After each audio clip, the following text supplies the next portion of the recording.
Hello students, कैसे हैं आप सब लोग। आई होप आप लोग अच्छे होंगे, अच्छे से पढ़ाई कर रहे होंगे। आपने 6.1 एक्सरसाइज आई होप कर ली होगी। हालांकि 6.2 में 6.1 का कोई लेना देना नहीं है, इतना फॉर्मूला कोई इसका यूज नहीं हो रहा है। और हम लोग कर रहे हैं एप्लीकेशन ऑफ डेरिवेटिव, तो डेरिवेटिव का यूज होगा और कुछ नया कॉन्सेप्ट होगा। ठीक है, 6.2 एक्सरसाइज अगर आप स्टार्ट करेंगे तो आपको इनइक्वलिटी का आइडिया होना चाहिए। ठीक है, आपको पता लगेगा बाद में कि इनइक्वलिटी का रोल प्ले क्यों हो रहा है। तो मैं पहले एक्सरसाइज स्टार्ट करने से पहले आपको थोड़ा इनइक्वलिटी बता देता हूँ। जिन बच्चों को इनइक्वलिटी आता है तो वो वीडियो को स्किप कर सकते हैं, लेकिन मैं कहूँगा 5 मिनट लगेंगे मैक्सिमम, आपको कॉन्सेप्ट क्लियर हो जाएगा। ज़्यादा टाइम लगने वाला है नहीं, आप सीख लो सब लोग। ठीक है, होता क्या है कि इसमें आपके पास मान लो कुछ ऐसे फैक्टर आ गए x-1 x+2 और कंडीशन है लेस देन 0 की। ठीक है, या ग्रेटर देन 0 भी हो सकता है। ठीक है, ऐसा कोई इनइक्वलिटी आ जाए तो हम कैसे सॉल्व करते हैं ये समझना है। ठीक है, तो ये अगर जिसको पता है, ठीक है, तो आप लोग आंसर कर सकते हो और बाकी सीख लो अच्छे से। तो इनइक्वलिटी का क्वेश्चन कभी भी आए, चाहे लेस देन आ जाए चाहे ग्रेटर देन आ जाए, सॉल्व करने का पहला स्टेप सेम होता है। क्या कि नंबर लाइन पे आपको क्या करना है कि अगर यहाँ पे जो रिजल्ट है, मतलब यहाँ पे जो नंबर लाइन हमारी है, उस पे जो x की वैल्यूशन को प्लॉट करना होता है। अब x की वैल्यू कहाँ से आएगी, जो हमारे पास ये फैक्टर है ना x-1, इसको 0 कर दो माइंड में, तो x की वैल्यू कितनी आएगी 1। माइंड में करना है काम, तो x की वैल्यू 1 आ गई इधर। फिर x+2 है, तो x+2 को 0 साइड में करा तो x कितना आ गया -2, तो नंबर लाइन पे एक -2 आ जाता है। मतलब हमें बेसिकली करना क्या है, देखो हमें इसमें सॉल्व करना है, ये सॉल्व करना है। और सॉल्व करने का बेसिक मतलब क्या होता है, x की वो वैल्यू जो इसको सेटिस्फाई करे। सेटिस्फाई मतलब कि इन दोनों का जो प्रोडक्ट है वो आपको लेस देन 0 चाहिए, x की वो वैल्यू बतानी है। ठीक है, तो इसका एक सेट मेथड क्या है कि आप नंबर लाइन पे ऐसे प्लॉट कर लो। ठीक है, अब ये फिक्स रूल है कि अब देखो ये नंबर लाइन टोटल कितने पार्ट में डिवाइड हो गई है, 1 2 और ये 3 पार्ट में डिवाइड है। इसको और क्लियर करने के लिए 3 पार्ट में इसको ब्रेक कर दो इस तरीके से। ठीक है, वेवी कर्व टाइप का बना दो, वेव फॉर्म में ऐसे बना दो। ठीक है, और ये फिक्स होता है कि यहां पे पॉजिटिव होता है, यहां फिर ऑल्टरनेट चलता है, पहले पॉजिटिव फिर नेगेटिव फिर पॉजिटिव। ठीक है, ये चीज है। पॉजिटिव का मतलब यहां पे ये है कि इन दोनों का जो प्रोडक्ट है वो पॉजिटिव आएगा। इस वाले पार्ट में यानी -2 से 1 के बीच में ये नेगेटिव आएगा इन दोनों का प्रोडक्ट, और अगेन -2 से कम करोगे तो पॉजिटिव आएगा। अच्छा, थोड़ा करके देख लेते हैं थोड़ा, लेकिन फ्यूचर में आप याद रख लो ये फिक्स रूल होता है। लेकिन अगर हम शुरुआत में थोड़ा समझने की कोशिश करें ऐसा क्यों होता है, देखो अगर आपने x की वैल्यू 1 से बड़ी ली तो 1 से बड़ा रखोगे इसको तो पॉजिटिव, ये भी पॉजिटिव, पॉजिटिव का मल्टीप्लाई पॉजिटिव में करोगे पॉजिटिव आएगा, इसीलिए यहाँ पॉजिटिव है। ठीक है, अगर आपने x की वैल्यू 1 से कम कर दी तो अगर 1 से कम कर दोगे तो ये तो नेगेटिव हो जाएगा, ये अभी भी पॉजिटिव रहेगा, और पॉजिटिव और नेगेटिव का मल्टीप्लाई क्या होगा नेगेटिव, इसलिए इस वाले रीजन में नेगेटिव है। अगर आपने -2 से कम कर दिया, -2 से कम करोगे तो ये भी नेगेटिव बन जाएगा और ये तो रहेगा नेगेटिव, तो नेगेटिव नेगेटिव अगेन ये पॉजिटिव बन जाता है। तो बार बार हमें दिमाग नहीं लगाना होता अच्छा आएगा कि नहीं आएगा, वो फिक्स है, आएगा ही आएगा। ठीक है, अच्छा हमें चाहिए लेस देन 0, तो लेस देन 0 का मतलब है नेगेटिव वाला पार्ट आपका आंसर है। तो यहां पे आप आंसर दोगे -2 से 1, x की वैल्यू क्या आ जाएगी -2 से 1 आ जाएगी। या दूसरे फॉर्मेट में लिखना है, ब्रैकेट फॉर्मेट लिखना है तो इस तरीके लिख सकते हो, -2 लिख दो, (1) ओपन ब्रैकेट में, किसमें ओपन ब्रैकेट में। ठीक है, अच्छा अगर मुझे ये सॉल्व करना हो तो ये प्रोसेस सेम है। ठीक है, अब यहां पे ग्रेटर देन 0 है, ग्रेटर देन 0 का मतलब पॉजिटिव वाला पार्ट, यानी पॉजिटिव वाला पार्ट इधर है और इधर है। तो इसमें क्या तरीके से लिखोगे, x लेस देन -2 है और x ग्रेटर देन 1 है। इसको ब्रैकेट के फॉर्म में लिखना है तो आप ऐसे लिखोगे -∞ से -2 यूनियन 1 से इनफाइनाइट।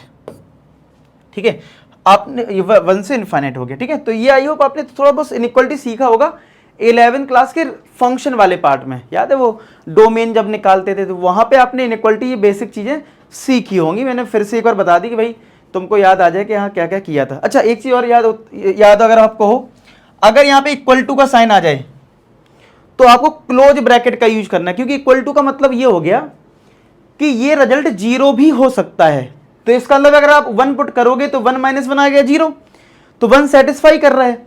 तो ये जो ओपन ब्रैकेट है तो ये बन जाएंगे क्लोज ब्रैकेट। क्या बन जाएंगे?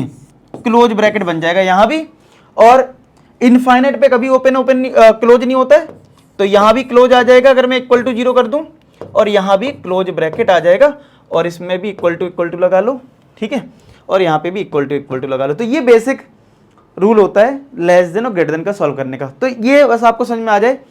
अब हम आते हैं इस एक्सरसाइज में क्या लॉजिक यूज होना है। एक्चुअली इसमें हमें एक्सरसाइज में, सेकंड एक्सरसाइज में हमें ये चेक करना है कि फंक्शन इंक्रीजिंग है, मतलब हमारा जो फंक्शन है एफ एक्स वो इंक्रीजिंग कहां है, ठीक है, एंड डिक्रीजिंग चेक करना है। इंक्रीजिंग डिक्रीजिंग चेक करना है आपको कि इंक्रीजिंग कहां है और डिक्रीजिंग कहां है। तो होता ये देखो, जैसे अगर मैं आपसे बोलूं, जैसे ये मेरी अगर एक्स एक्सिस है और ये मेरी वाई एक्सिस है, मैंने ग्राफ ऐसा बना दिया, क्या लग रहा है आपको, क्या है, इंक्रीज कर रहा है डिक्रीज? अच्छा, कुछ लोगों का मानना ये होगा, कुछ इधर से देखें कहेंगे इंक्रीज कर रहा है, कुछ यहां से देखें कहेंगे डिक्रीज कर रहा है। एक बात है ना, आप लेफ्ट टू राइट देखते हैं, तो लेफ्ट टू राइट जैसे अगर मैं यहाँ पे कोई पॉइंट x1 ले लूं और कोई पॉइंट यहाँ पे x2 ले लूं, ठीक है, लेट से x1 2 है और यहाँ पे x2 4 है, तो फंक्शन की वैल्यू f2 पे अगर हम बात करें और f4 पे बात करूं, तो मुझे साफ साफ दिख रहा है कि अगर मेरा x2 जो है यानी ये बड़ा है x1 से, मतलब इससे x1 से, क्योंकि 2 और 4 है, 4 बड़ा है, तो मुझे फंक्शन की वैल्यू भी बड़ी मिल रही है, यानी fx2 बड़ा मिल रहा है fx1 से। अगर ऐसा होता है तो फंक्शन कैसा हो रहा है, इंक्रीज हो रहा है, ठीक है। डिक्रीज कब होगा, डिक्रीज कैसे होगा भाई, डिक्रीज कैसे मानोगे, डिक्रीज ऐसे मान लोगे, मतलब ये है इधर x1 है इधर x2 है, अब यहां पे आपने क्या दिया, x2 बड़ा है, यानी x2 की जो वैल्यू है वो x1 से बड़ी है, लेकिन जब हम फंक्शन की वैल्यू निकाल रहे हैं यानी fx निकाल रहे हैं तो ये छोटा हो रहा है, fx2 कितना आ रहा है, fx2 कम आ रहा है fx1 से। अगर इधर fx1 है इधर fx2 है तो fx1 की वैल्यू कम है, समझ रहे हो, fx2 हमारा छोटा है fx1 से, fx1 की वैल्यू बड़ी है। उल्टी कंडीशन है, इनमें ज्यादा मत फंस जाना, पता चले fx1 fx2 में फंस गए तुम लोग। तुम इतना समझो कि अगर हमने x की वैल्यू पुट करी, अगर हमने x को इंक्रीज करा तो फंक्शन की वैल्यू भी इंक्रीज करी तो ठीक है, इंक्रीजिंग है। हमने x की वैल्यू इंक्रीज करी लेकिन फंक्शन की वैल्यू डिक्रीज हो रही है तो डिक्रीजिंग है, सिंपल। तो यहां से एक चीज निकल के आती है कि अगर कभी भी तुम्हें इस तरीके से देखना है, ठीक है, फंक्शन को ग्राफिकली समझना है, तो आप इजीली देख सकते हो ग्राफ से कि अगर x की वैल्यू बढ़ाने पे फंक्शन की वैल्यू इंक्रीज कर रही है डिक्रीज कर रही है।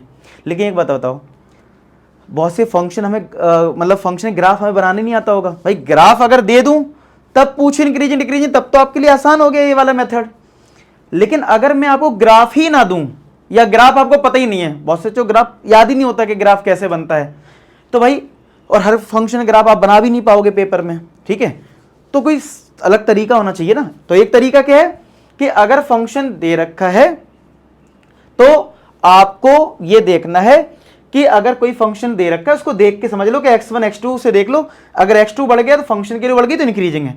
लेकिन अगर हमें ग्राफ बनाना नहीं आता है तो क्या दूसरा मेथड है, तो इसका जो सेकंड मेथड है वही हमें यूज करना है। फर्स्ट मेथड तो क्या हो गया, ग्राफ बना लो, देख लो कौन सा कहां इंक्रीज कर रहा है कहां डिक्रीज कर रहा है। सेकंड मेथड जो हम यूज भी करेंगे पूरी एक्सरसाइज में वो है डिफरेंशिएशन वाला मेथड, क्योंकि भैया एप्लीकेशन ऑफ डेरिवेटिव है तो डिफरेंशिएशन यूज कर सकते हैं। कैसे कि इस ग्राफ में अगर मैं एक टेंजेंट ड्रॉ कर दूं इस वाले पॉइंट इधर कहीं, ठीक है, तो आप देख रहे हो इस लाइन का एक्स एक्सिस के साथ जो एंगल है वो 90 से कम है, साफ साफ दिख रहा है ना। अगर थीटा लेस देन 90 डिग्री है, ठीक है, तो आपको याद है स्लोप जो है m इक्वल टू क्या होता था, tan थीटा होता था कि नहीं होता था। स्लोप अगर tan थीटा है तो tan थीटा अगर थीटा की 90 से कम है, देखो ऐसे लाइन है ना, ये टेंजेंट बनाया तो ऐसे बनाया, तो अगर मैं इसका एंगल देखूं थीटा तो 90 से तो कम ही आ रहा है, तो 90 से कम है तो फर्स्ट क्वाड्रेंट हो गया, और फर्स्ट क्वाड्रेंट में tan थीटा की वैल्यू पॉजिटिव होगी, तो हम कह सकते हैं कि m जो है वो पॉजिटिव वैल्यू देगा। कैसा वैल्यू देगा, पॉजिटिव। और स्लोप को ही हम dy dx बोलते हैं, क्या बोलते हैं, dy dx पॉजिटिव, और dy dx यानी किसी y का डिफरेंशिएशन, आपको याद हो fx के डिफरेंशिएशन को हम f डैश x बोलते हैं। अगर fx को y बोला गया तो dy dx है। अगर y की जगह मैं fx कर दूं, ठीक है, y की जगह मैं क्या कर दूं, fx कर दूं पॉजिटिव, तो f डैश x कैसा होना चाहिए, पॉजिटिव, यानी f dash x greater than 0 होना चाहिए। तो आपको पता लग रहा है फंक्शन इंक्रीजिंग है। तो यहां से इंक्रीजिंग की एक कंडीशन आ गई। आपको दुनियादारी समझ में ये आ रही हो ना आ रही, कोई दिक्कत नहीं है। अल्टीमेट क्या करना है, फंक्शन का डिफरेंशिएशन करना है। जहां भी वो 0 से बड़ा होगा, नहीं जहां वो पॉजिटिव होगा वहां फंक्शन इंक्रीजिंग होगा। डिक्रीजिंग कब होगा, जैसे ये डिक्रीज कर रहा है।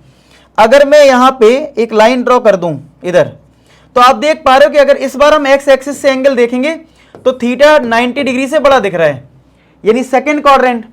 तो अगर हमारा m tan थीटा है और थीटा अगर 90 से बड़ा हो रहा है तो यानी tan थीटा की नेगेटिव आएगी, यानी m नेगेटिव हो गया, यानी dy dx नेगेटिव हो गया। और dy dx का मतलब होता है f डैश x यानी डिफरेंशिएशन, यानी ये लेस देन 0 आ रहा है तो ये डिक्रीजिंग हो जाएगा। क्या हो जाएगा, डिक्रीजिंग। यानी यहां से पूरी थ्योरी से हमें ये समझ में आता है कि आपको अगर फंक्शन इंक्रीजिंग देखना है कि कहां है, तो आप f डैश x को ग्रेटर देन 0 लेना है, और अगर डिक्रीजिंग है तो f डैश x को लेस देन 0 लेना है। ये इंक्रीजिंग और डिक्रीजिंग है। कई बार इतना सबको समझ में आ गया, फिर से देख लो, मैंने कहता हूं फिर से रिपीट भी कर देता हूं। चलो, कि अगर आपको फंक्शन को इंक्रीजिंग और डिक्रीजिंग देखना है तो एक तो आप ग्राफ बना लो, ग्राफ से पता चल जाएगा भाई बढ़ते हुए है तो इंक्रीज है, घटता हुआ है तो डिक्रीज है। लेकिन दूसरा तरीका ये कि ग्राफ नहीं पता, तो सेकंड मेथड में क्या है, ये सीधा डिफरेंशिएशन कर दो फंक्शन को। जहां पे भी वो ग्रेटर देन 0 यानी पॉजिटिव वैल्यू दे रहा है इंक्रीजिंग है, जहां पे भी नेगेटिव आ रहा है डिक्रीजिंग है। ये बिल्कुल कंक्लूजन है। लेकिन कैसे आया होगा, तो उसके लिए मैं तरीका बताया कि इस कर्व पे अगर मैं एक टेंजेंट बना दूं, टेंजेंट स्लोप निकाल लूं, तो tan थीटा होता है, थीटा 90 से कम है, तो फर्स्ट क्वाड्रेंट में tan थीटा की पॉजिटिव होगी। m को हम dy dx बोलते हैं, स्लोप को dy dx, ठीक है। और dy dx जो है वो आपका y का डिफरेंशिएशन यानी fx का डिफरेंस, वो f डैश x आ गया। तो ये लॉजिक हुआ। अब कभी कभी क्या होता ना, ये इंक्रीजिंग डिक्रीजिंग हो गया। कभी कभी बुक में ऐसे एक दो क्वेश्चन होंगे स्ट्रिक्टली इंक्रीजिंग, क्या ये इंक्रीजिंग डिक्रीजिंग तो हो गया। कभी कभी क्या होगा, थोड़ा परेशान करने के लिए लिख देंगे इस तरीके से। एक मिनट मैं इसको अलग सिखाता हूँ, एक मिनट अच्छे से बताते हैं तुम्हें तुम्हारे कॉन्सेप्ट। देखो कई बार बुक में ना तुम लोग कंफ्यूज रहोगे चीज़ों में, तो बहुत अच्छे से समझ लो इस चीज़ को, कंफ्यूज होना मत। चलो अब मैं बात कर रहा हूँ कि फंक्शन कभी कभी लिख देंगे इंक्रीजिंग डिक्रीजिंग, तो समझ में आ गया भाई इंक्रीज डिक्रीज ऐसे हो रहा है। कभी बोलेंगे स्ट्रिक्टली इंक्रीजिंग या फिर बोलेंगे स्ट्रिक्टली डिक्रीजिंग। सर इसमें क्या होगा, देखो ऐसा है, अगर स्ट्रिक्टली वर्ड नहीं भी लिखा है तो हम इंक्रीजिंग ही देख रहे हैं। होता यह है कि देखो अगर मैं कोई एक ग्राफ बनाऊं, समझना मेरी बात, जैसे मैंने ग्राफ को ऐसा बनाया, ऐसा, फिर इस पॉइंट पर इस पॉइंट पे कांस्टेंट हो गया, फिर इंक्रीज कर गया, ठीक है, मतलब ऐसा हुआ, फिर कुछ पॉइंट पे हमारा कांस्टेंट सा हो गया ऐसे, और फिर ये इंक्रीज ऐसे कर गया, ठीक है। तो आप देख पा रहे हो, अगर मैं ये पॉइंट x1 बोल रहा हूं और ये पॉइंट हम इधर x2 ले लेते हैं, चलो, तो आप देख सकते हो x1 से x2 में ये ग्राफ हमारा इंक्रीजिंग है। कैसा है, इंक्रीजिंग है, कहीं बढ़ रहा है ना, ऐसे बढ़ रहा है बढ़ रहा है। लेकिन कुछ पर्टिकुलर ऐसा पार्ट है, ये वाला पार्ट, जिसमें फंक्शन जो है वो कांस्टेंट है। हालांकि ओवरऑल देखें तो इंक्रीज ही कर रहा है पूरा, मतलब x1 से x2 में इंक्रीज कर रहा है। लेकिन कोई अगर इस ग्राफ में ये जानना चाह रहा है कि स्ट्रिक्टली इंक्रीजिंग कहां है, तो भैया x1 से लेके, अगर ये मान लो नंबर 2 है, x1 से 2 तक ये स्ट्रिक्टली इंक्रीजिंग है, क्योंकि इस वाले पार्ट में वो इंक्रीज नहीं कर रहा है। और 2 से 3 चलो इधर ले लिया, तो स्ट्रिक्टली इंक्रीजिंग कोई मुझसे पूछे तो मैं बोलूंगा, अगर ग्राफ अगर ये बना है तो मैं, कोई बोले स्ट्रिक्टली इंक्रीजिंग बताओ कहां कहां है, तो मैं बोलूंगा x1 से लेके 2 तक है, यूनियन 3 से लेके x2 तक है। क्योंकि इसमें आपको अब क्या है, इसमें आपको f डैश x को, ठीक है, क्योंकि स्लोप आपकी पॉजिटिव यहां पे भी आएगी और यहां पे भी आएगी, क्योंकि आप स्लोप बनाओगे ना इस तरीके, ये और ये इस तरीके से, तो यहां पे आपको वो ग्रेटर देन 0 मिलेगा और इंक्रीजिंग बोलोगे। तो अगर स्ट्रिक्टली इंक्रीजिंग लिखा है तो हम ये वाला पार्ट नहीं लेंगे, स्ट्रिक्टली इंक्रीजिंग अगर है तो, ठीक है।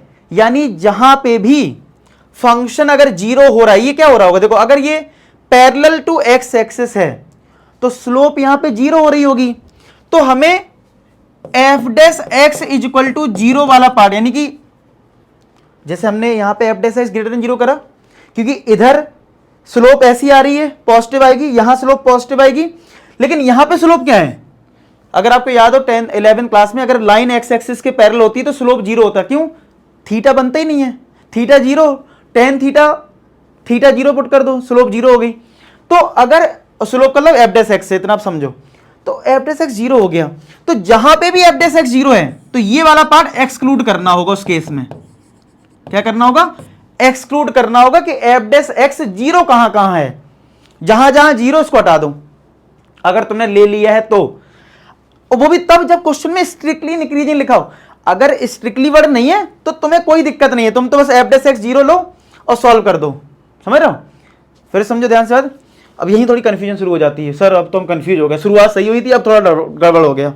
सेम इसके साथ है डिक्रीजिंग के साथ, कि अगर स्ट्रिक्टली डिक्रीजिंग है तो तुम्हें एफ डैश एक्स को लेस देन जीरो लेना है, ठीक है, और बाई चांस जहां, यानी इसका मतलब ये भी है कि एफ डैश एक्स जीरो जहां जहां हो रहा हो, इसमें भी सेम कॉन्सेप्ट है, जहां जहां एफ डैश एक्स जीरो हो रहा होगा उसको एक्सक्लूड करना होगा, यानी अगर सिर्फ इंक्रीजिंग लिखा है और डिक्रीजिंग लिखा है उसमें एफ डैश एक्स जीरो से बड़ा होता है, ठीक है, क्लियर है, बड़ा ही होता है, ग्रेटर देन जीरो होता है, लिखा हो नहीं लिखा हो कोई दिक्कत नहीं है, ठीक है, उसमें जीरो आ भी गया तो भी कोई दिक्कत नहीं है, ठीक है, इंक्रीजिंग वाले में मतलब जीरो भी आ गया कोई दिक्कत नहीं है, मतलब बीच में, अब जैसे मान लो मुझसे कोई ये पूछे सर यहां से लेके यहां तक ये ग्राफ कैसा है, मैं कहूंगा इंक्रीज कर रहा है, हाँ बीच में कांस्टेंट हुआ है लेकिन है तो इंक्रीजिंग ना, हाँ आप कोई स्ट्रिक्टली इंक्रीजिंग बताओ तो भैया मुझे ये वाला पार्ट मुझे हटाना पड़ेगा, क्योंकि यहां वो स्ट्रिक्टली इंक्रीजिंग नहीं है, स्ट्रिक्टली इंक्रीजिंग यहां है और यहां है।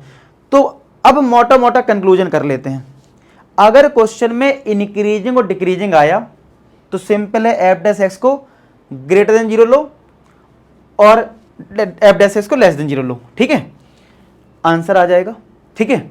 अगर स्ट्रिक्टली इंक्रीजिंग आ भी गया तो आप मुझे बताओ, हम स्ट्रिक्टली इंक्रीजिंग में भी तो कंडीशन यही तो ले रहे हैं, F dash x greater than zero, तो कहां दिक्कत है, बस दिक्कत तब है जब कोई ग्राफ दिया हो और उसमें आपसे पूछ ले कि बताओ बेटा यहां कहां इंक्रीजिंग कहां डिक्रीजिंग है, तो आपको देखना पड़ेगा कि जीरो जहां पे हो रहा हो उसको ध्यान से एक्सक्लूड करना है, क्वेश्चंस करने में इतना ज्यादा फर्क नहीं पड़ेगा। अब एक बताओ, जब कोई क्वेश्चन इंक्रीजिंग का आएगा तब भी मैं यही कंडीशन लगा रहा हूं देखो, और जब डिक्रीजिंग का क्वेश्चन आया तब भी देखो मैं यही कंडीशन लगा रहा हूं, कहां गया, हमने कहां लिखा ये, ठीक है, और जब स्ट्रिक्टली इंक्रीजिंग आया तो क्या अंतर हो गया, अभी भी तो F dash x greater than zero है, बस ये मैं मेंशन कर रहा हूं इस चीज को कि कहीं पे भी अगर इन केस आपको लगता है कि एफ डैश एक्स जीरो हो रहा है तो इसको एक्सक्लूड कर देना हर हालत में, ठीक है, उसको नहीं लेना है, मतलब ठीक है, इंक्रीजिंग वाले में ले सकते हो, ठीक है, इंक्रीजिंग वाले में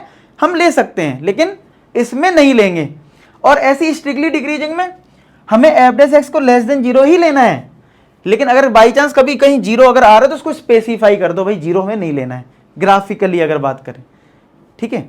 बाकी थोड़ा सा मुझे लगता है कि काफ़ी कुछ बच्चे कंफ्यूज भी होने लगते हैं इन सब चीज़, जो ज़्यादा ये सब होता है, लेकिन मुझे लगता है काफ़ी बच्चों को समझ में आ भी गया होगा ये बात कि बेसिकली अगर मैं अब बिल्कुल लास्ट कंक्लूजन करूं तो वो ये है, ज़्यादा कुछ कंफ्यूज हो मत, स्ट्रिक्टली इंक्रीजिंग और स्ट्रिक्टली डिक्रीजिंग का मतलब सिंपल इतना है कि वो नहीं चाहता कि फंक्शन जीरो हो, मतलब कांस्टेंट मिले उसका डिफरेंशिएशन, मतलब ठीक है, एक लाइन में रहे, बस इतना सा मतलब है।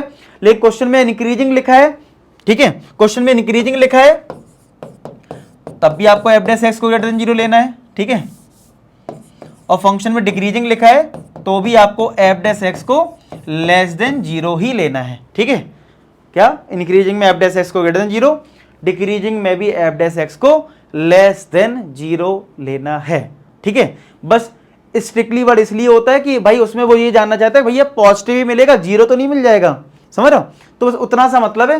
कंक्लूजन ये है कि अब आप इसको ध्यान रखिए, ठीक है। चलो अब क्वेश्चन करते हैं, देखते हैं क्या है। पहला क्वेश्चन लिखा है so that the function this is increasing on R, क्या लिखा है, इंक्रीजिंग है ये आर पे, तो चलिए एफ एक्स अगर मुझे दे रखा है 3x + 17, तो अगर मैं इसका डिफरेंशिएशन कर दूं यानी एफ डैश एक्स कर दूं, भाई differentiation of f x f dash x होता है, इतना तो आपको पता लग गया होगा। इसका करोगे कितना आएगा, 3 आ जाएगा, एक्स का 1 और 17 का 0। तो एफ डेस एक्स कैसा आ गया, 3 आ गया। 3 कैसा नंबर है, पॉजिटिव है। तो मैं कह सकता हूं ना कि एफ डेस एक्स मेरा 0 से बड़ा आया, तो लिख दो अगर 0 से बड़ा है और हमेशा ही बड़ा है। देखो इसमें कोई देखने दिक्कत तो है नहीं कि ये कहां पॉजिटिव है कहां नेगेटिव है, तो पॉजिटिव ही है। तो लिख दो function is increasing on are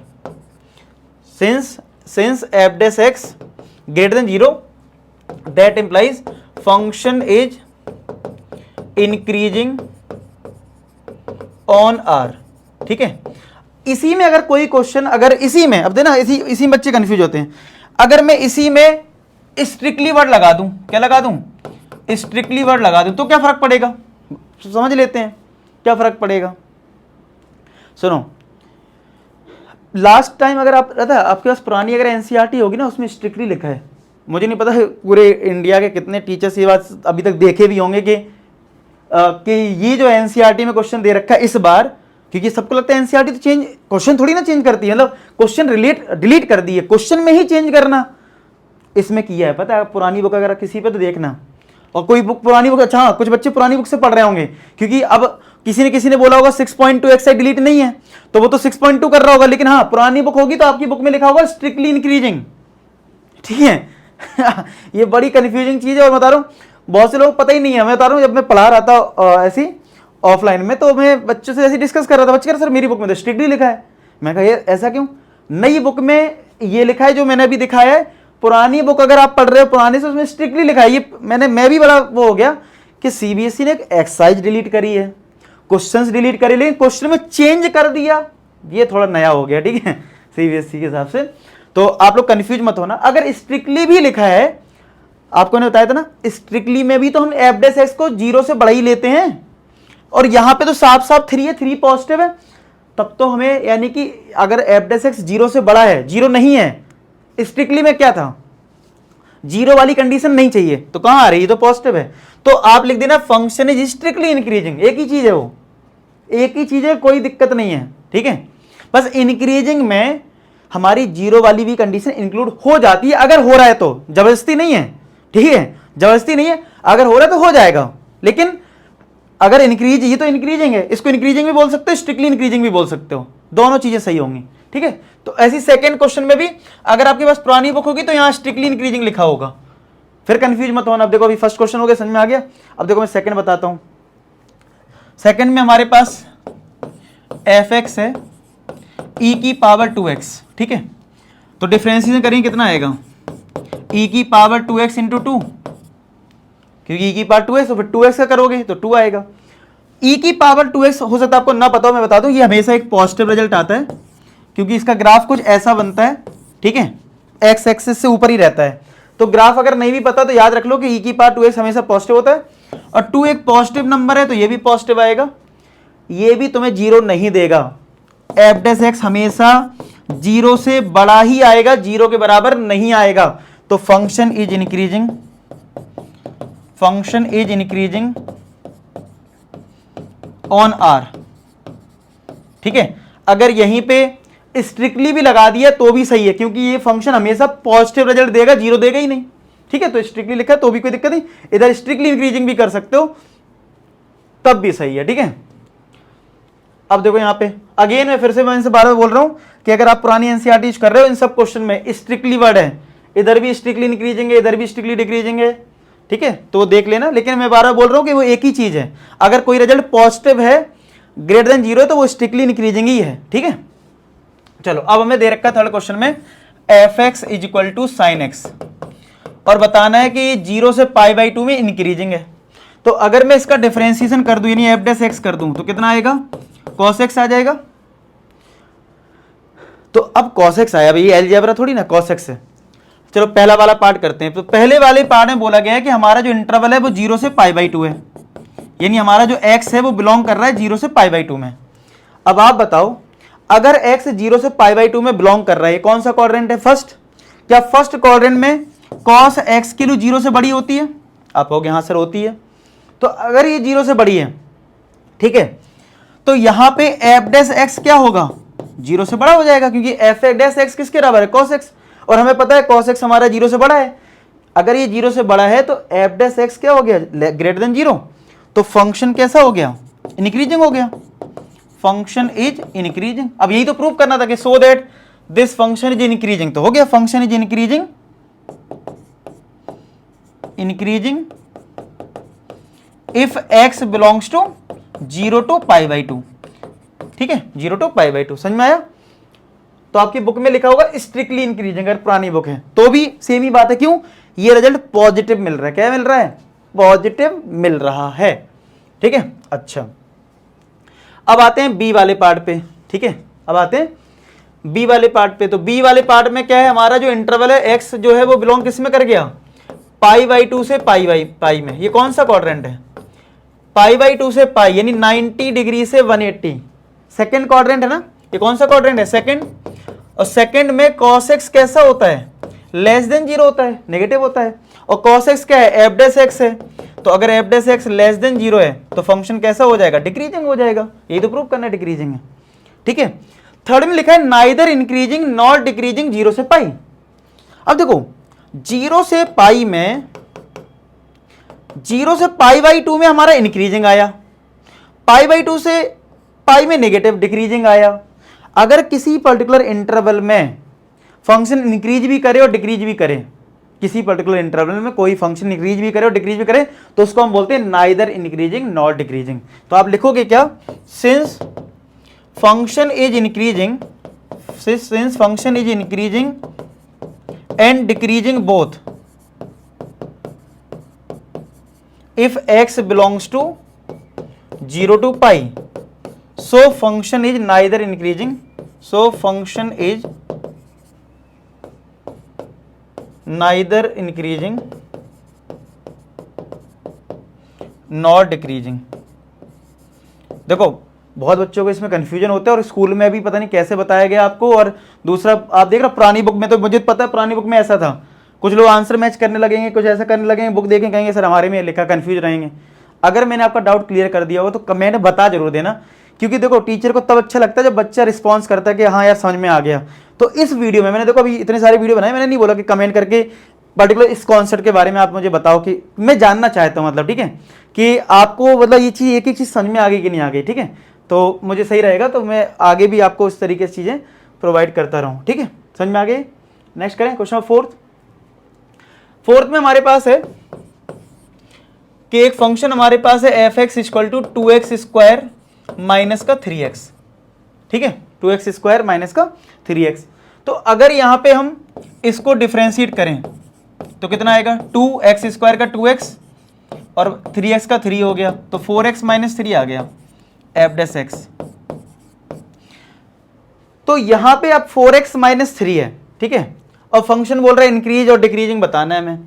तो अगर इंक्रीजिंग डिक्रीजिंग बताना है तो मैंने एफ डैश एक्स को क्या करना है, इंक्रीजिंग के लिए मुझे एफ डैश एक्स को ग्रेटर देन 0 कर लेना है और डिक्रीजिंग के लिए एफ डैश एक्स को लेस देन 0 कर देना है। ठीक है, और देख लेंगे क्या एक्स की वैल्यू, वही हमारा आंसर होगा। तो एफ डैश एक्स कितना है हमारा, 4x माइनस 3 है, तो ग्रेटर देन 0 करा, तो 4x ग्रेटर देन 3, तो x की वैल्यू क्या आ गई, 3/4। यानी 3/4 से बड़े पे क्या मिलेगा, इंक्रीजिंग। क्योंकि देखो अगर हमारा ए पार्ट में इंक्रीजिंग बोला तो ये ए पार्ट हो गया और ये हमारा बी पार्ट हो गया। इंक्रीजिंग के लिए मैंने कंडीशन के लिए F dash x greater then 0। ठीक है, और यहां से x सॉल्व कर लूंगा, वही हमारा आंसर होगा। इंटरवल का मतलब है x की वैल्यू, तो क्या आ गई, इसको दूसरे फॉर्म में क्या लिख सकते हो, 3/4 से इनफाइनाइट, ऐसे भी लिख सकते हो या आप ऐसे भी लिख दो। बुक में हम देख सकते हैं, हाँ उन्होंने भी ब्रैकेट यूज करके लिखा, तो आप ये लिख दो। ठीक है, और एफ डैश एक्स यहाँ पे कितना है, 4x माइनस 3 है, दोनों ही सही होते हैं, लेस देन 0। तो 4x लेस देन 3, तो x आ जाएगा लेस देन 3/4, यानी 3/4 से कम, यानी कि माइनस इनफाइनाइट से 3/4। तो इसको हम दूसरे फॉर्मेट में कैसे लिख सकते हैं, माइनस इनफाइनाइट से 3/4। तो डिक्रीजिंग यहां हो गया इस इंटरवल में, इंक्रीजिंग हमारा 3/4 से इनफाइनाइट में हो गया। क्लियर है, यहां तक सबको बात समझ में आ गई, देख लो। ठीक है, अब देखो नेक्स्ट क्वेश्चन नंबर फिफ्थ में लिखा है find the interval in which function this is increasing and decrease, वही सेम चीज है। तो फिफ्थ क्वेश्चन में एफ एक्स हमारे पास है कितना, 2x³ माइनस 3x² माइनस का 36x प्लस का 7 ऐसा दे रखा है। क्या 2x cube minus 3x square minus का 36x प्लस का 7। ठीक है, तो आपको डिफरेंशिएट करना है तो एफ डैश एक्स कर लेते हैं। तो 2x क्यूब का differentiation 3x square, 3x square का 2x और ये 36, x का 1 होता है 7 का 0, तो ये आ गया 6x square minus 6x minus 36, 6 common मिल रहा है तो x square minus x minus का 6 आ गया। ये एफ डैश एक्स हमारा ये आया। ठीक है, फैक्टर अगर हो रहे हैं तो कर लेने हैं, तो कर लेते हैं फैक्टर। तो 6 bracket x square minus 3x plus 3 2 6 होता है, तो यहाँ पे x कॉमन लिया तो x माइनस 3, यहाँ 2 कॉमन लिया तो x माइनस 3, तो यहाँ पे 6 एक ब्रैकेट में आ जाएगा x प्लस 2 और एक ब्रैकेट में आ जाएगा x minus 3 F dash x. अब आपको अगर ए पार्ट करना है, ए पार्ट मतलब इंक्रीजिंग देखना है कि भाई इंक्रीजिंग कहाँ कहाँ है, तो ए पार्ट में आप क्या कर दो, एफ डैश एक्स को कर दो ग्रेटर देन 0 और यहां से x निकाल लो। तो एफ डैश एक्स हमारा क्या है 6 times x plus 2 x minus 3 greater than 0। अब याद करो कि अगर इंक्रीजिंग के लिए आपको इंटरवल पता करना है, ठीक है, तो ये एक इनइक्वालिटी हो गई, इसीलिए मैंने शुरुआत में लेक्चर में ये सिखा दिया था। कैसे सिखाया था मैंने, फिर से बताओ। देखो एक नंबर लाइन बनाना है, देखो 6 एक पॉजिटिव नंबर है, उसका कोई रोल नहीं है इस इनइक्वालिटी को सॉल्व करने में। ठीक है, हमें फैक्टर देखने हैं। x प्लस 2 को 0 करा माइंड में तो माइनस 2 आएगा, x को अगर x माइनस 3 को 0 करा तो x 3 आएगा। फिर कैसे सिखाया था, पॉजिटिव नेगेटिव पॉजिटिव। तो हमारा इंक्रीजिंग कहां कहां आएगा, ग्रेटर देन 0 है ना, तो ग्रेटर देन 0 कहां कहां होगा, माइनस इनफाइनाइट से माइनस 2, बीच में यूनियन और 3 से इनफाइनाइट, ये आंसर आ गया। और अगर बी पार्ट की बात करूं, यानी डिक्रीजिंग की बात करूं, तो F dash x less than 0, यानी इसी वाली चीज को, यानी एफ डैश एक्स जो 6 times x minus x plus 2 x minus 3 है, ये लेस देन 0 है। आपको अलग से फिर से नंबर लाइन बनाने की जरूरत नहीं है, आपको पता है कि नंबर लाइन तो सेम बनती है। ठीक है, बस यहां पे इस बार लेस देन 0, लेस देन मतलब नेगेटिव वाला पार्ट, तो कहां से कहां तक है, -2 से 3 है, तो डिक्रीजिंग का आंसर क्या हो जाएगा, -2 से 3। तो यही आ रहा होगा -2 से 3, और ठीक है, आया सबको समझ में। तो इस तरीके से ये क्वेश्चन हो रहे हैं। ठीक है, आपको इनइक्वालिटी थोड़ा सा आइडिया हो तो आप आराम से बता सकते हो इंक्रीजिंग कहाँ है और डिक्रीजिंग कहाँ है, किस इंटरवल में है। ठीक है, क्लियर हो गया। अब देखो क्वेश्चन नंबर 6 में हमारा पहला, देखो इसमें क्या है, हाँ इसमें देखो लिखा है स्ट्रिक्टली इंक्रीजिंग और स्ट्रिक्टली डिक्रीजिंग। बिल्कुल नहीं डरना है, एफ डैश एक्स को तुम्हें ग्रेटर देन 0 ही लेना है, कोई नहीं डरना। मतलब इंक्रीजिंग का क्वेश्चन है तो भी वैसे ही करना है, डिक्रीजिंग का है वैसे ही करना है, मतलब स्ट्रिक्टली लगा दे तब भी है तो हमें ग्रेटर देन 0 लगाना है। ठीक है, तो कोई डरना नहीं कि यार स्ट्रिक्टली वर्ड लगा दिया हम क्या कुछ अलग करेंगे, कुछ अलग नहीं करेंगे, वैसे ही करेंगे। ठीक है, बस ग्राफिकली उस बात को समझना था जो मैंने स्टार्टिंग समझाई थी कि स्ट्रिक्टली का मतलब ग्राफ हमेशा पॉजिटिव ही जा रहा होगा। ठीक है, और इंक्रीजिंग में हो सकता है कहीं पे 0 भी हो रही होगी वैल्यू। ठीक है, समझ रहे हो, ये अंतर हो जाता बस, और कुछ अंतर नहीं है। तो यहां पे अगर एफ एक्स हमारे पास है x square plus 2x minus 5, ठीक है, क्या है, एफ एक्स हमारा है एक्स स्क्वायर प्लस का 2x माइनस का 5 है। ठीक है, तो डिफरेंशिएट कर लो, एफ एक्स 2x प्लस कितना आएगा, 2 आ जाएगा। चलो अब हम इसको, हमें क्या बताना है, इंक्रीजिंग डिक्रीजिंग दो बताना ना।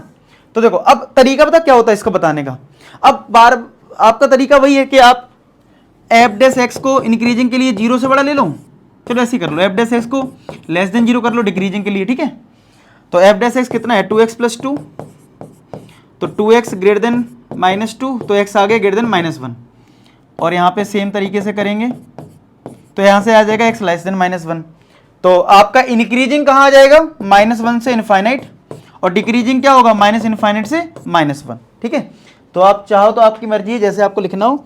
तो इंक्रीजिंग डिक्रीजिंग हो गया x लेस देन -1 पे, ये डिक्रीजिंग है और ये इंक्रीजिंग है, तो बुक में भी ऐसे ही दे रखा, समझ में आया। ठीक है, तो ये डिक्रीजिंग वाला हो गया और ये हमारा इंक्रीजिंग वाला हो गया। ठीक है, कि इंक्रीजिंग कर रहा है इस इंटरवल में, डिक्रीज कर रहा है इस इंटरवल। बाद में आप लाइन लिख भी देना पेपर में कि function is increasing in the interval -1 से infinite increasing, function is decreasing in the interval minus infinite से -1, लिख देना एक बार लाइन। ठीक है, क्लियर हो जाएगा। चलो बी देख लेते हैं, बी में क्या है, बी में हमारे पास एफ एक्स है 10 माइनस का 6x माइनस का 2x स्क्वायर, ठीक है। तो अगर हम इसका डिफरेंशिएशन करें यानी एफ डैश एक्स करें तो ये तो 0 हो गया, ये तो माइनस का 6 आएगा, ये माइनस का 4x आएगा, यानी एफ डैश एक्स हमारा आ गया -6 माइनस का 6 माइनस का 4x आया। चलो अब हम इंक्रीजिंग कर लेते हैं, यानी एफ डैश एक्स को ग्रेटर देन 0 कर लेते हैं और एफ डैश एक्स को लेस देन 0 कर लेते हैं डिक्रीजिंग के लिए। तो -6 माइनस 4x ग्रेटर देन 0, तो -4x ग्रेटर देन +6, ठीक है। अब आपको याद हो इनइक्वालिटी आपने थोड़ा पढ़ा हो कि अगर मैं माइनस से मल्टीप्लाई करूंगा अगर तो इनइक्वालिटी रिवर्स हो जाती है। अब जो लोग भूल गए तो मैं बता दूं इसको कैसे याद रखो। जैसे मैं तुमसे कहूं 3 बड़ा है -2 से, अगर मैं माइनस से मल्टीप्लाई करूंगा तो कौन बड़ा हो गया, 2 बड़ा हो गया। इनइक्वालिटी इसलिए रिवर्स होती है, ठीक है। अगर भूल गए तो x यहां से क्या आ जाएगा लेस देन -6/4 यानी -3/2, तो माइनस इनफाइनाइट से -3/2 आ गया मतलब। अच्छा आपको ये चीज समझ में ना आए कि ये सर इंटरवल आप कैसे लिख देते हो, तो नंबर लाइन बना लिया करो। देखो अगर x क्यूब -3/2 से कम है यानी इस साइड है, इस साइड क्या है माइनस इनफाइनाइट है ना, तो माइनस इनफाइनाइट से -3/2 आपको लेफ्ट टू राइट अपना आंसर लिखना होता है।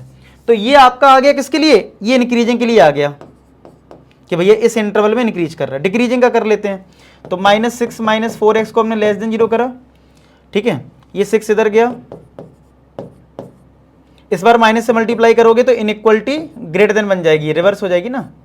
तो इस बार जो है x आएगा -3/2 से बड़ा, यानी -3/2 से इनफाइनाइट। तो ये आपका किसका आएगा, डिक्रीजिंग का आएगा, ठीक है। तो ये आ रहा होगा आंसर x ग्रेटर देन -3/2 के लिए डिक्रीजिंग है और इंक्रीजिंग -3/2 से, मतलब माइनस इनफाइनाइट से -3/2। समझ में आया।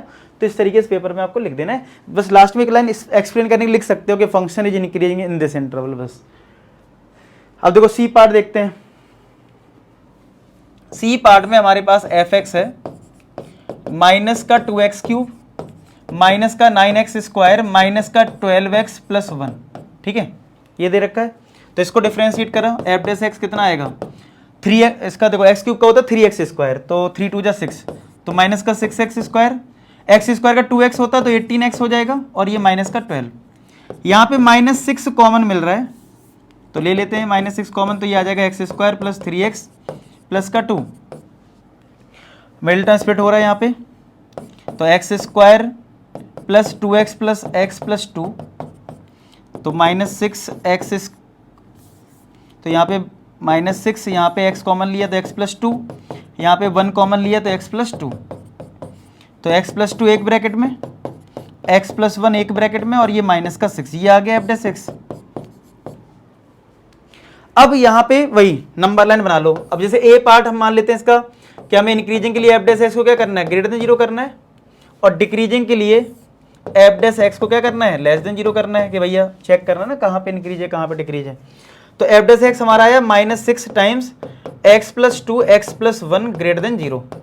अब मैंने आपको एक बात बोली थी, इनइक्वालिटी में पॉजिटिव नंबर से कोई फर्क नहीं पड़ता, यानी 6 से कोई फर्क नहीं पड़ेगा, आप इन फैक्टर को सॉल्व कर लो बस। लेकिन ये माइनस है, माइनस से फर्क पड़ेगा, तो माइनस को हटाना है, तो माइनस से मल्टीप्लाई कर दो पूरी इनइक्वालिटी में, तो क्या होगा, ये तो प्लस हो जाएगा, लेकिन इनइक्वालिटी कैसी हो जाएगी, रिवर्स हो जाएगी ना अगर मैंने माइनस से मल्टीप्लाई करा। अब कर लो सॉल्व, यहां से जो x मिलेगा पता लग जाएगा यहां इंक्रीजिंग है, क्योंकि हमने एफ डैश एक्स क्या लिया, ग्रेटर देन 0 लिया है।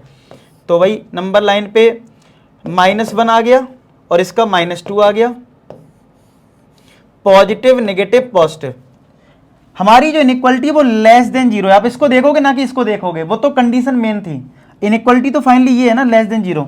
तो लेस देन 0 कहाँ है, -2 से -1, तो -2 से -1 पे हमारा फंक्शन इंक्रीज होगा, ये है इंटरवल, ठीक है। अब देखो डिक्रीजिंग का कैसे करेंगे, तो -6 times x plus 2 x plus 1 less than 0, इसमें भी माइनस से मल्टीप्लाई कर दो पॉजिटिव बनाने के लिए, तो ये इनइक्वालिटी हमारी ग्रेटर देन बन जाएगी। फैक्टर वैसे ही है, नंबर लाइन भी सेम रहेगी, -2 -1 पॉजिटिव नेगेटिव पॉजिटिव। अगर ये ग्रेटर देन 0 है यानी पॉजिटिव है, तो माइनस इनफाइनाइट से -2 यूनियन -1 से इनफाइनाइट, तो ये आपका किसका आ जाएगा, डिक्रीजिंग का आ गया। तो बाद में मैंने बताया पेपर में लिख देना कि function is increasing in this interval, decreasing in this interval, ठीक है। तो देखो इंक्रीजिंग -2 से -1 है, डिक्रीजिंग लेस देन -2 है और ग्रेटर देन -1 है। ठीक है, इसमें अच्छा आप लोग अगर पढ़ाई कर रहे हैं ना, आपको पता है बहुत सारे लोग बच्चे बुक सोच रहे होंगे बुक कौन सी खरीद भी रहे होंगे बहुत से अच्छे। ठीक है, तो यार ये शिवदास पब्लिकेशन की जो बुक है आप इसको खरीद सकते हो। और यार ये मतलब मेरे थ्रू ही बनाई गई है, मतलब मैंने भी इसमें अपना कंट्रीब्यूशन दिया है। तो इस बुक में आपको सारे मतलब सारे टाइप के क्वेश्चन भी मिल जाएंगे, जैसे कॉम्पिटेंसी बेस्ड क्वेश्चंस आपको पता है सीबीएसई ने इंक्लूड किए हैं। ठीक है, तो आप ये इसमें फॉर्मूले भी आपको स्टार्टिंग में मिल जाएंगे, कॉम्पिटेंसी बेस्ड क्वेश्चन भी मिल जाएंगे, एमसीक्यू, असर्शन, रीजनिंग, मतलब जितनी चीजें जरूरत की हैं वो आपको सारी मिल जाएंगी। तो आप इस बुक को ले सकते हैं, इसकी लिंक मैं डिस्क्रिप्शन में डाल दूंगा। ठीक है, और पिन भी कर दूंगा, आप देख लेना, एक बार चेक कर लेना। ठीक है, तो इस चीज को देख लें आप। चलो ये समझ में आ गया। अच्छा अब देखो यहाँ पे डी पार्ट देखो करते हैं। डी पार्ट में हमारे पास क्या है, एफ एक्स जो है वो है 6 माइनस का 9x माइनस का x स्क्वायर। ठीक है, तो कर दो भैया डिफरेंशिएशन एफ डैश एक्स, तो कितना आएगा, ये तो 0 हो गया, माइनस का 9 और ये माइनस का 2x, यही तो आएगा। अब हम इंक्रीजिंग के लिए एफ डैश एक्स को 0 से बड़ा कर देंगे, डिक्रीजिंग के लिए एफ डैश एक्स को लेस देन 0 कर देंगे। ठीक है, अब एफ डैश एक्स को हमने लिखा माइनस का 9 माइनस का 2x ग्रेटर देन 0, ये इधर चला गया, पॉजिटिव होगा, माइनस से मल्टीप्लाई कर लो तो इनइक्वालिटी रिवर्स हो जाएगी, तो x आ गया लेस देन -2। अब लेस देन -2 मतलब माइनस इनफाइनाइट से -9/2, या आप ये भी लिख सकते हो, मतलब दोनों ही सही होते हैं, दोनों ही सही होते हैं। आप चाहे ये लिख दो function is increasing if x less than this, तो ये भी सही है, या ये लिख दो, दोनों ही चीजें सही होती हैं। ठीक है, तो -9 माइनस का 2x less than 0 minus 2x less than 9 हो जाएगा, फिर माइनस से मल्टीप्लाई करेंगे तो इनइक्वालिटी रिवर्स हो गई, तो यहाँ पे आंसर क्या आ गया, ग्रेटर देन -9/2। तो इसको दूसरे सेंस में क्या लिखोगे, -9/2 से इनफाइनाइट। ठीक है, तो देखो इंक्रीजिंग है इसमें लेस देन दिस और डिक्रीजिंग है ग्रेटर देन दिस। ठीक है, अब इसका जो ई पार्ट है वो है चैलेंजिंग, बाकी सब सिंपल था, डी तक तो ऐसी था। ई इसका बहुत अच्छा पार्ट है, इसमें स्ट्रिक्टली इंक्रीजिंग और डिक्रीजिंग का इंप्लीमेंटेशन होगा। ठीक है, इसमें आपका इंक्रीजिंग और डिक्रीजिंग जो है बात है ना, स्ट्रिक्टली इंक्रीजिंग की और इसकी डिक्रीजिंग की, यहां पे वो इंप्लीमेंट होगी। अगर आपको वो कॉन्सेप्ट पता नहीं होगा तो आप नहीं भी कर पाओगे। ठीक है, अब देखो ई पार्ट को चलो करते हैं। एफ एक्स हमें दे रखा है x + 1 का होल क्यूब। अब यहां से आपको थोड़ा डिफरेंस पता लगेगा, सर कैसे आप जो शुरुआत से चिल्ला रहे थे इतनी देर से कि हमें एफ डैश एक्स को ग्रेटर देन 0 ही लेना है। ठीक है, और एफ डैश एक्स को लेस देन 0 ही लेना है, चाहे क्वेश्चन कुछ भी हो। ठीक है, चाहे इंक्रीजिंग का हो चाहे डिक्रीजिंग का हो। ठीक है, लेकिन कैसे आपको ध्यान रखना है स्ट्रिक्टली इंक्रीजिंग का और सिर्फ इंक्रीजिंग का, वो इसमें बहुत अच्छा एप्लीकेशन इस क्वेश्चन में है। कैसे, चलो पहले तो डिफरेंशिएट करते हैं, जो हमारा बेसिक रूल है कि हमें डिफरेंशिएशन करना है वही हम करते हैं। एफ एक्स अगर हमारा ये है तो एफ डैश एक्स क्या हो जाएगा, यहां पे लगा दो प्रोडक्ट रूल, यानी इसमें और इसमें लगा दो प्रोडक्ट रूल, तो क्या हो जाएगा, x + 1 का होल क्यूब बाहर आ जाएगा, डिफरेंशिएशन किसका होगा, x - 3 का होल क्यूब, फिर x - 3 का होल क्यूब बाहर आ जाएगा, डिफरेंशिएशन होगा x + 1 का होल क्यूब। ठीक है, ऐसा हो जाएगा भाई, ऐसे करते हैं, प्रोडक्ट रूल लगाए तो x + 1 का whole cube into x cube का डिफरेंशिएशन होता है 3x², तो 3x - 3 का होल स्क्वायर। अब अंदर वाले पार्ट का अगर करोगे भी चेन रूल से तो x का 1 होता है, 3 का 0 होता है, तो लिखने की कोई जरूरत है नहीं। आई होप आपको इतना डिफरेंशिएशन अब आता होगा। ऐसे ये भी 3x + 1 का होल स्क्वायर आएगा। अब याद रखना जब भी आप डिफरेंशिएट करते हो कॉमन जितना मिल सकता है ले लो। ठीक है, तो एक तो 3 कॉमन मिल रहा है, x + 1 3 है, इधर 2 है, तो x + 1 का होल स्क्वायर कॉमन मिलेगा और x - 3 का भी होल स्क्वायर कॉमन मिलेगा। तो ब्रैकेट में क्या बचेगा, एक यहां से बच जाएगा x + 1 और यहां से एक बच जाएगा x - 3, तो ये 3 टाइम्स x + 1 का होल स्क्वायर x - 3 का होल स्क्वायर, ये हो गया 2x - 2, x + x 2x, 1 - 3 - 2। इन दोनों में जो 2 है वो कॉमन ले लो और 2 का मल्टीप्लाई कर लो 3 में कॉमन लेके, तो ये 6 हो गया, 6x + 1 का होल स्क्वायर x - 3 का होल स्क्वायर। ठीक है, और ये 2x, अच्छा x कॉमन ले लिया है, अरे 2 कॉमन ले लिया सॉरी, तो x - 1 बचा, तो यानी ये हमारा एक फैक्टर आ गया f डैश x का। ठीक है, मतलब हमारा डिफरेंशिएशन ये आ गया। अब आप लोग एक काम करो, इतना नोट कर लो, मैं साइड हो गया हूं, इसको मैं इरेज करके सीधा इसका डिफरेंशिएशन लिख लेता हूं, क्योंकि हमें उसी से काम है। अब ये प्रोसेस से थोड़ी ना काम है इतना, लेकिन पेपर में तो करना है, तो ये नोट कर लो आप। फिर मैं सीधा एफ डैश एक्स लिख लेता हूं, क्योंकि स्पेस हम इसी में करने की कोशिश करते हैं और आपको मैं समझाने की भी पूरी कोशिश करता हूं इसमें। ठीक है, नोट कर लिया। चलो अब यहाँ पे देखो, इधर अब मैं एफ डैश एक्स लिख लेता हूँ डायरेक्ट, कि हमारा एफ डैश एक्स क्या आ गया है, 6 टाइम्स एक्स प्लस 1 का होल स्क्वायर, एक्स माइनस 3 का होल स्क्वायर और एक्स माइनस 1। ठीक है, ये आ गया। ठीक है, अब इसको मैं हटा देता हूं, इसको मैं हटा देता हूं। अब यहां पे क्या है, अगर मैं इंक्रीजिंग देखना चाहता हूं, ये स्ट्रिक्टली इनकी, तो एफ डैश एक्स को मुझे क्या लेना है, 0 से बड़ा लेना है। और जब मैं डिक्रीजिंग देखना चाहता हूं, एफ डैश एक्स को हमें क्या लेना है, लेस देन 0 लेना है कि नहीं। तो इस वाले फैक्टर को हम लिख लेते हैं, जो भी हमारा आया है ऐसे इसमें भी लिख लेंगे, 6 टाइम्स ऑफ एक्स प्लस 1 का होल स्क्वायर, एक्स माइनस 3 का होल स्क्वायर और एक्स माइनस 1 लेस देन 0। अब समझो, देखो मैंने आपको बोला था इनइक्वालिटी में पॉजिटिव नंबर से कोई फर्क नहीं पड़ता, जैसे कि 6 एक पॉजिटिव नंबर है।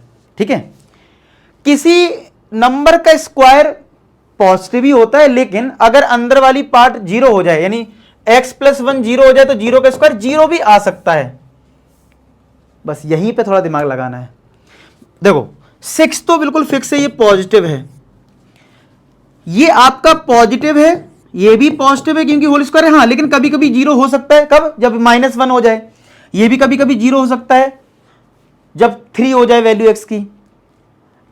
पावर 1 है, यानी ऑड नंबर है, ये कुछ भी हो सकता है, नेगेटिव भी हो सकता है, पॉजिटिव भी हो सकता है। देखो 2 की पावर 3 8 आएगा, और -2 की पावर 3 -8 आएगा। यानी पावर अगर ऑड होती तो वो पॉजिटिव नेगेटिव कुछ भी हो सकता है, लेकिन हाँ इन दोनों में क्लियर है कि वो पॉजिटिव होगा या बहुत होगा रेयर तो 0 हो सकता है, और ये फिक्स है। तो जो पॉजिटिव वाले नंबर्स हैं, या 0 वाले, पॉजिटिव या फिर 0, ठीक है, उनको हम इनइक्वालिटी में काउंट अभी नहीं करेंगे। ये इनइक्वालिटी में सॉल्व करने का तरीका बता रहा हूं। अब इसको बताने के तरीके अलग अलग हो सकते हैं, कोई तुम्हें कुछ अलग तरीके से एक्सप्लेन करे। मेरा तरीका ये है कि जब आप इनइक्वालिटी को सॉल्व करो, तो जिसमें पावर इवन लगी हो उनको छोड़ दो, और पॉजिटिव नंबर को तो वैसे ही छोड़ दो, तो बचा क्या, x माइनस 1। इसको नंबर लाइन पे प्लॉट कर लो, और वो सेम मेथड, क्या, x माइनस 1 को 0 करा तो x की वैल्यू 1 आई। अब एक ही फैक्टर मिला, दो पार्ट में ये लाइन डिवाइड हो गई, पॉजिटिव नेगेटिव। हमें क्या बताना है, ग्रेटर देन 0 बताना है। क्या बताना है, ग्रेटर देन 0। क्या बताना है, ग्रेटर देन 0। तो भाई अगर मुझे ग्रेटर देन 0 बताना है, तो ग्रेटर देन 0 कहां है, पॉजिटिव वाला पार्ट यहां है, तो मेरा आंसर क्या होगा, x greater than 1। Strictly increasing, क्या, स्ट्रिक्टली इंक्रीजिंग में मेरी x की जो वैल्यू है वो 1 से बड़ी तो होगी। समझ रहे हो, x की वैल्यू क्या होगी मेरी, 1 से बड़ी ही तो होगी। समझ रहे हो मेरी बात, ठीक है। आप कहोगे हाँ सर सही कह रहे हैं आप कि x की वैल्यू 1 से बड़ी होगी, ठीक है, लेकिन अब समझना, अगर x की वैल्यू 1 से बड़ी है, ठीक है, तो अगर मैंने रास्ते में तो 1 से बड़े का मतलब है 3 भी मिल जाएगा फिर तो आंसर में। भाई 1 से बड़े का मतलब 3, तो 3 जैसे ही इसमें पुट करोगे क्या 0 हो जाएगा, ये पूरा हो जाएगा कि नहीं हो जाएगा 0। आप कहोगे हाँ सर, हाँ 1 से बड़े पे ये तो पॉजिटिव ही रहेगा। क्यों, देखो अगर मैं 1 से बड़ी वैल्यू 2 रखूं चाहे 3 रखूं, प्लस का 1 है तो ये ऐड होके प्लस ही आएगा, यानी ये तो पक्का है पॉजिटिव आएगा, ये कोई दिक्कत नहीं करेगा।